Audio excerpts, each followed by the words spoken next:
नमस्कार शेतकरी बंधूंनो, आपण आलो आहे जामोद येथे, तालुका जळगाव, जामोद, जिल्हा बुलढाणा।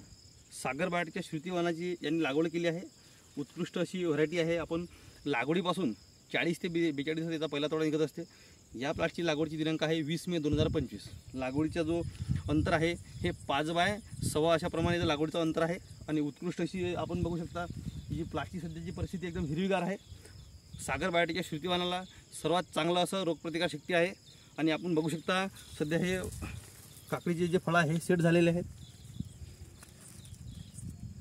प्रत्येक पानाजवळ या व्हरायटीला काकड्या पकडलेल्या आहेत। त्याच्यामुळे आपण जर काकडीची शेती करत असाल तर सागर बायोटेकच्या श्रुतीवानाची लागवड करा। उत्कृष्ट असं उत्पादन येणार आहे। याला बेसल डोजमध्ये एकरी 50 किलो DAP, 20 किलो मायक्रोन्यूट्रॉन अशा पद्धतीचा बेसल डोज दिलेला आहे। वॉटर सोल्युबलमध्ये आपण 19 जी ग्रेड आहे ही आतापर्यंत तिला 2दा दिलेली आहे। आणि अशा पद्धतीने हा प्लॉट सेट झालेला आहे। समोरील एक 10 ते 12 दिवसामध्ये याचा पहिला तोडा निघणार आहे। धन्यवाद।